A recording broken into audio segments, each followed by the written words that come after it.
Awesome. Thank you, Ron Patel complimentary. Hey, John, how are you? Hey, good. How are you? Doing well, thank you. Huge fan of your work, and Yeah. the movie is incredible. So I wanted to get started with when you're playing a real life character like Burton, what sort of prep goes into, or what kind of preparation are you doing behind the scenes to sort of get into his mindset and shape your portrayal? Well, he wrote a book. I read that. I read the book that the movie's based on, the Jack L. High book, and the script over and over again, and tried to pick and choose kind of elements of the character that were best suited to tell the story. The movie is obviously not about the guy I played, and so some of it. For example, he would wear this shiny chrome helmet all the time, or in pictures.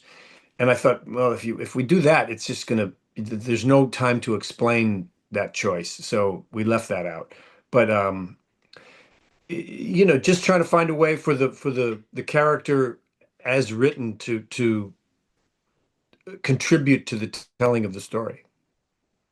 Yeah, absolutely. And then when you're tasked with overseeing these prisoners, play, you have Russell Crowe that you're sparring with. So how did you kind of work that dynamic with him, and then sort of getting that rapport you need, where it's like you each of one of you is trying to get the upper hand? Um, it's a good question. I at one point there's a scene where I'm walking up the middle of the prisoners, describing what their stay at this prison is going to be like prior to that trial. And I hadn't done it. I mean, I had practiced it at home, and then you're in the set and there's cameras all over the place, and actors all over the place, and Russell being in the middle of all of it. And I just thought, well, I'll swing big right away, and wasn't sure whether that was the size. I mean, the room was cavernous, so you had to sort of fill the room. And I looked over him at one point. I was walking back to my start point, and I asked him, "Is bigger better? Should it be smaller?" And he just out of just because his advice.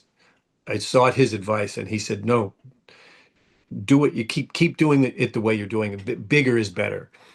In that case, oftentimes it's not, it on film, it's you don't oftentimes want to do too much, but he was just, I think, appreciative of everyone who brought their best effort to the film.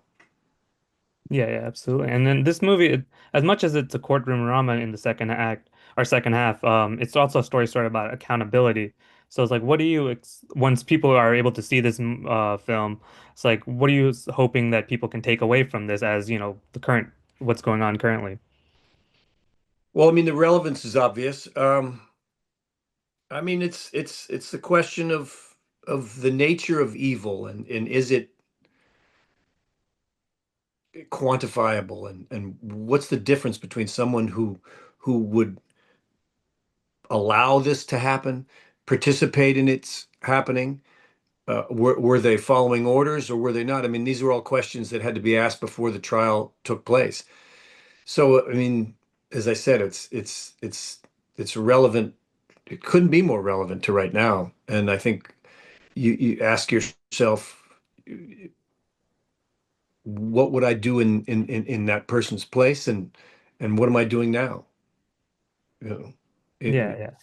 so And like the amount, like that final scene between you and Russell, near the end of the film, it's like there's so much frustration, and you can it's just, I mean, it's hard not to be frustrated because you want him yeah. to pay for his crimes.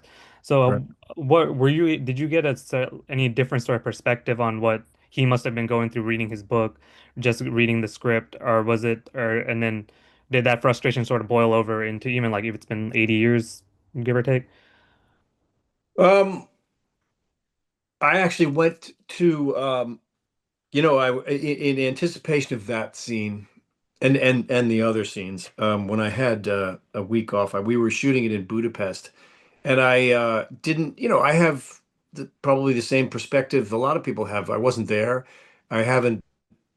I'm not a historian, So personal perspective on it was I didn't have any really. So I drove to Auschwitz um, to see for myself what it looked like, and then came back and shot some, I don't know, the remaining scenes, including that one, just to sort of have some frame of reference to what it m must have been like or might have been like to experience some of it uh, in a closer way.